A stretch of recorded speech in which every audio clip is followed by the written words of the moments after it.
We will move on to file item number 6, the Executive Officer's Report. Jessica Pearson. Thank you, Randy. Good morning. We've got a full agenda for the next 2 days with 2 significant action items for your consideration and for your vote. The first big item is our draft BDCP comment letter, which will be the focus of today's meeting.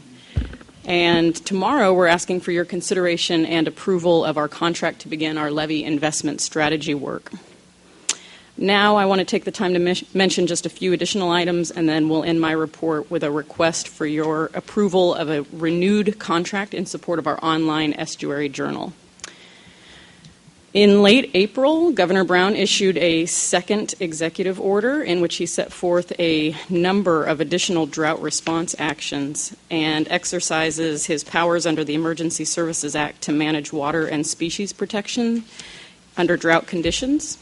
This action follows on the statewide drought emergency that the governor declared on January 17th. Late last year, Brown also formed a drought task force to coordinate response efforts among agencies. Some of the actions in this most recent proclamation include a call on Californians to redouble their water conservation efforts, getting as specific in his executive order as a request to limit outdoor watering to no more than 2 times a week. He also directs the Department of Water Resources and the State Water Board to expedite approvals of voluntary water transfers. He directs the Department of Fish and Wildlife to accelerate monitoring of winter-run Chinook salmon in the Sacramento River and its tributaries. And the order also streamlines contracting rules for the Governor's Office of Emergency Services and CAL FIRE for equipment purchases in anticipation of a severe fire season, which is actually already upon us. Approximately 2 weeks later, Governor Brown then released his revised budget proposal, approximately $150 billion spending plan in total, which includes some additional drought response funding. And Elizabeth Marcellet, our executive fellow, will provide some additional detail on budget activities in the Ledge report. It's clear that Californians as a whole are becoming much more aware of the seriousness of the drought. Last week, the Public Policy Institute of California released its latest statewide survey, which was notable in that it showed that drought and water now rank as residents' number 2 concern after jobs and the economy. Now, they do this survey, I believe, every 2 months, and this is a change from 2 months ago, which found water and drought slightly lower on the list, and a dramatic change from January when water and drought were 5th on the list. So they reported a record high of 59% of those surveyed said that water supply in their area is a big problem, and 66% of surveyed said they follow news of the drought very closely. So for those of us who work in water, we know that the attention of citizens can quite literally ebb and flow on drought and water issues, so it is notable that in just a few months we see such a dramatic shift in public opinion and attention.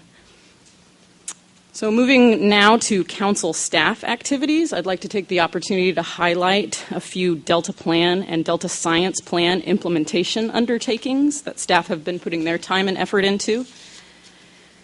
The science program had a well-attended multi-agency workshop on the interim science action agenda last week, and Peter and Lindsay will provide additional details on the purpose and outcome of that workshop. Peter will also tell you about next week's Environmental Data Summit, which will be held at UC Davis, which is sponsored by the science program. And both of these are notable because they are part of implementing the Delta Science Plan. We've also completed contract negotiations with Arcadis to help with the work related to developing priorities for state investments in Delta levees. Doing this work is a key recommendation of the Delta Plan and also a directive of the Delta Reform Act.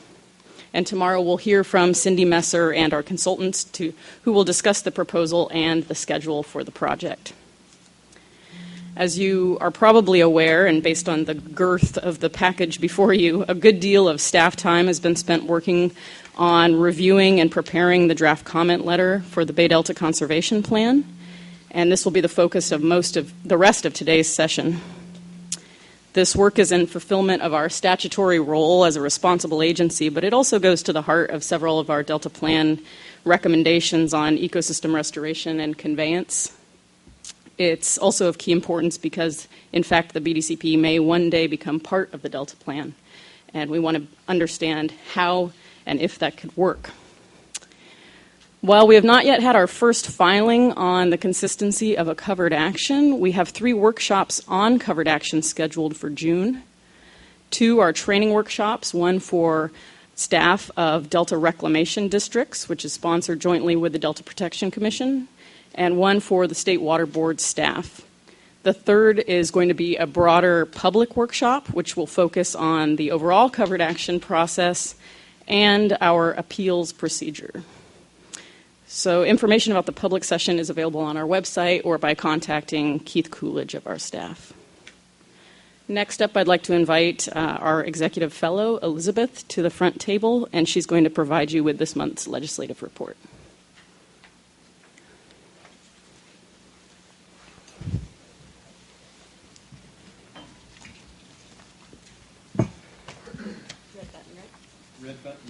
Red button down. Good morning. May has been a busy month as there are a number of legislative deadlines this month. I think you could, press it again. So it was done before. Again, May's been a busy month. There are a number of legislative... Just put the mic closer. Make sure you don't have the blue button yet. Add some. You can tap it until. There you go. That's me. Red button down. What? I'm just going to switch mics. Nurse. This is part of our hazing for new presenters. Yeah, this is designed to relax you. Oh, now it works. And back again.